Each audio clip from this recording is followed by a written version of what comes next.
how do we create jobs and balance that with protecting our natural resources? And it is about balancing. We have to figure that out, and how do we balance those things?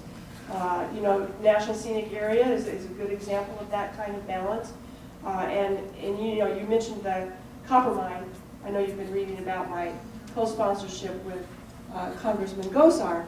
And I have to represent the entire district, and the constituents in that area want that mine.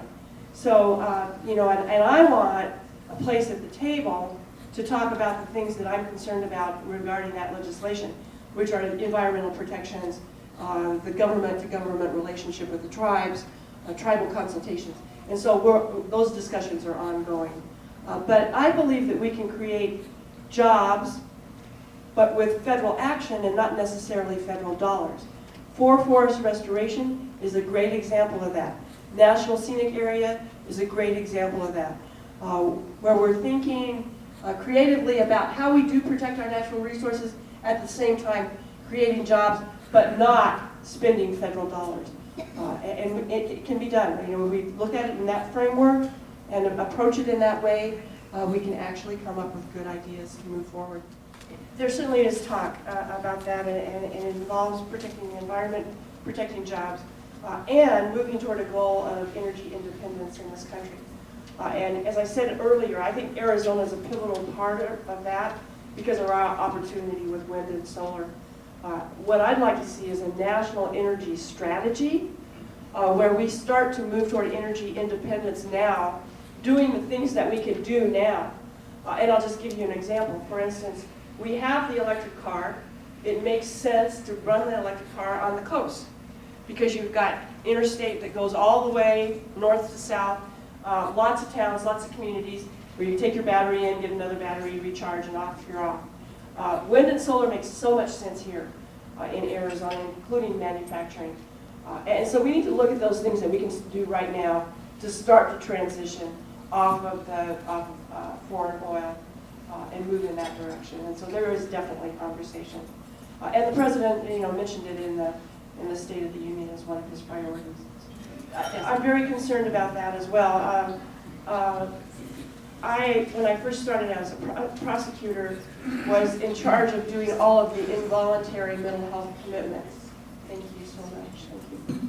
And so I got involved with an interest in how the court deals with mental health issues.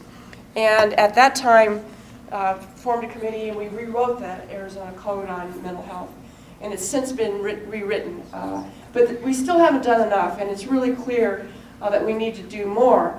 My colleague, Congressman Ron Barber, has introduced legislation which would increase training opportunities for teachers, for professionals in the community, anybody who wanted to go get training, to help them spot mental illness where it's developing, to give them opportunities to mention resources that are available.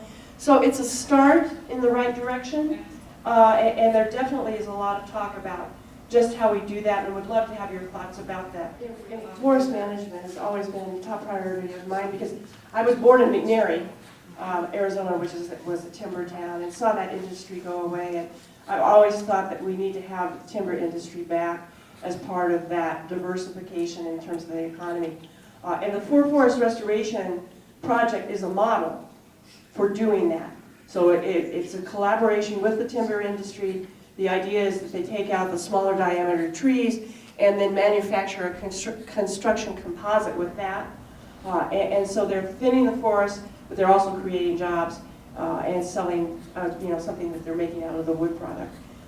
We brought Secretary Vilsack out here to look at our forest, and we took him to an area over near Payson where we had thinned on one side of the road and the other side we hadn't. And it's so dramatic when you actually look at it and look at the difference. And he became a big supporter of the Forest Restoration Initiative and made a comment to me that he thinks that could be a national model for how we manage our forest lands. And so we have to do a better job, but we're learning in the process. But I'm very proud that we here in this district came up with a model, a collaborative model for managing the forests and keeping them healthy that could be used across the country. So the idea now is we're taking a small amount of acreage, we're going to thin it, we're going to test this out. If it works well, like we think it will, well, then we can expand it to all the rest of the forest. Well, I want to leave you with one closing thought. I talked about innovation. Thomas Edison was a great innovator, a great American innovator, and he said this. He said, "Opportunity is missed by most people because it comes dressed in overalls and it looks like work."